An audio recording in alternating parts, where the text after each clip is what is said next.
تخيل إنك في مصر من 5000 سنة الجو حر جدا، النيل منسوبه قل والأرض بدأت تتشقق. مفيش أكل، مفيش زرع، والناس كلها بتبص للسما مستنيين إشارة. الإشارة دي مش مطر ولا غيوم، الإشارة دي كانت نجمة. فجأة قبل شروق الشمس بلحظات بتظهر نجمة سيريوس في السماء بعد غياب 70 يوم. في اللحظات دي الكهنة بيعلنوا النفير في كل المعابد، النيل وصل، السنة بدأت. أنا مايكل عزيز، والنهاردة هنحكي عن قصة رأس السنة المصرية القديمة ويب رامبت. اليوم ده مش مجرد يوم في التاريخ أو يوم عادي، دي كانت قصة صراع للبقاء واحتفال بالحياة وأسرار فلكية لسه بتبهر العالم لحد النهاردة مع خارج الإطار. عشان نفهم رأس السنة لازم نعرف المصريين كانوا شايفين الزمن ازاي. الأسطورة بتقول في مصر القديمة السنة كانت 360 يوم بس، لكن راعى إله الشمس غضب على نوح إلهة السماء ومنحها إنها تلد في أي يوم من أيام السنة، لأنها اتجوزت من إله الأرض جبت من غير ما تستأذن. السنة كانت مقفولة لحد تحط إله الحكمة لعب مع القمر وكسب منه جزء من نوره. من النور ده خلق 5 أيام خارج حدود الزمن. الأيام دي ما كانتش من السنة ولا خاضعة لأمر رع، ودي كانت أيام النسيء. ودول أولاد نوت وجبيوم الأول وزوريس رمز الحياة والبعث. اليوم الثاني حورس الأكبر قوة والحماية. اليوم الثالث ست الفوضى والعاصفة. اليوم الرابع إزيس السحر والأمومة. اليوم الخامس نفتيس الحماية والغموض. الأيام دي كانت مقدسة لكن في نفس الوقت خطيرة. المصري القديم ما كانش بيبدأ فيها شغل جديد ولا سفر ولا قرارات مصيرية، وبعد آخر يوم نسيء كان بيبدأ يوم مختلف، يوم رأس السنة المصرية، يوم ولادة الزمن من جديد. يعني التقويم المصري مش مجرد حساب أيام، ده قصة كونية عن الصراع والحكمة وتجدد الحياة. المصري القديم كان عبقري فلك، هو أول واحد في التاريخ عرف إن السنة الشمسية هي 365 يوم وربع. رأس السنة كان مرتبط بيوم 19 يوليو بالتوقيت الحالي. طب ليه اليوم ده؟ لأن النجم سيريوس بيظهر فيه بوضوح، وده معناه إن الفيضان هيبدأ يوصل لأسوان. تخيل الدقة لدرجة إنهم بنوا معابد زي معبد دندرة بحيث إن أول شعاع شمس في يوم رأس السنة يدخل ينور قدس الأقداس، وتماثيل معينة جوه المعبد. ده ما كانش صدفة، ده كان علم وهندسة بتدرس لحد دلوقتي في أكبر جامعات في العالم. طب لو بنسأل الناس كان بتحتفل إزاي في الوقت ده؟ الإجابة العيد كان بيبدأ من الفجر. وعايز أقول كمان إن لحد دلوقتي في حاجات بتتعمل زي زمان. الناس زمان بتنظف بيوتها، بيرشوا مية ويفرشوا حصير جديد ويزينوا الأبواب بسعف النخيل والزهور.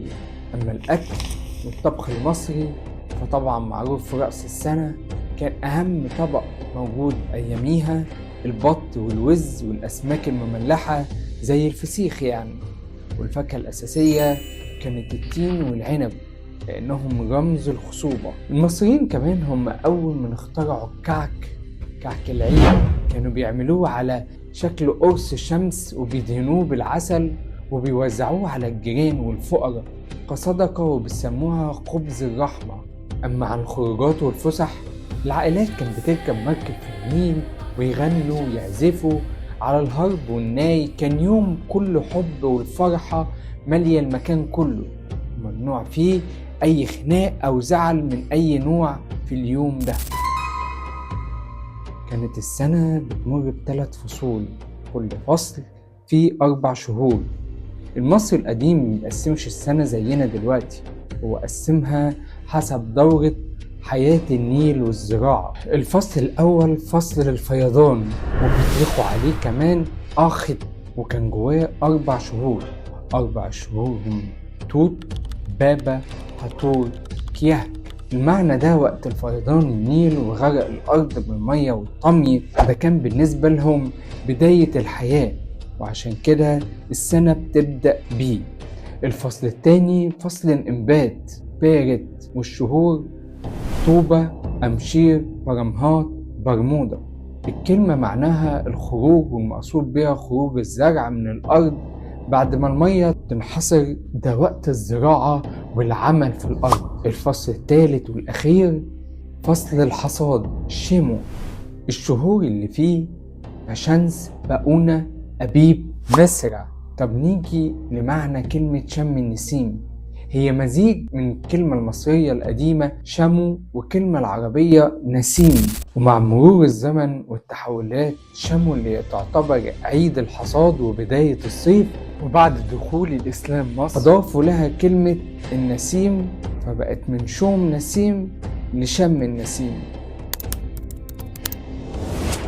لو فاكر كمان ان الاحتفال كده اختفى او خلاص خلص، تبقى غلطان. الاحتفال ده لسه عايش، نحتفل بعيد النيروز، رأس السنة القبطية.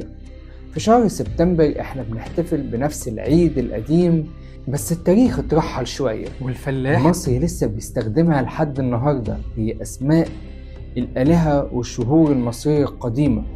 ولما بناكل البلح والجوافة في النيروز، احنا بنقلد أجدادنا اللي كانوا بياكلوا ثمار الأرض في بداية السنة كشكر للطبيعة.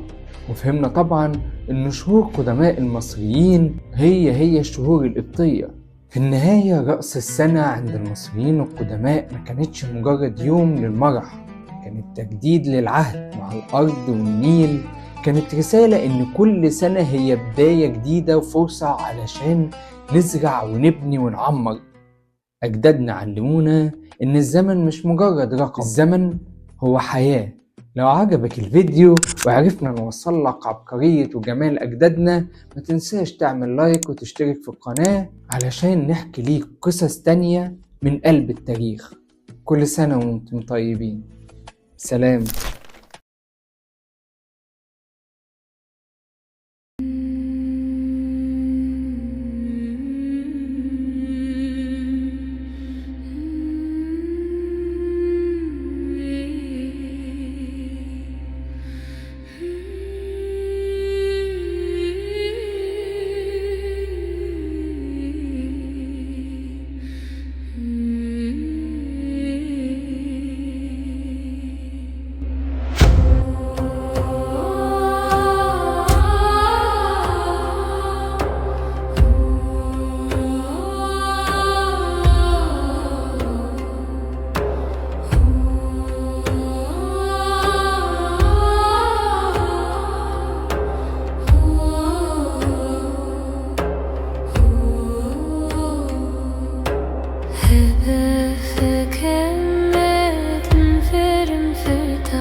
رش سبه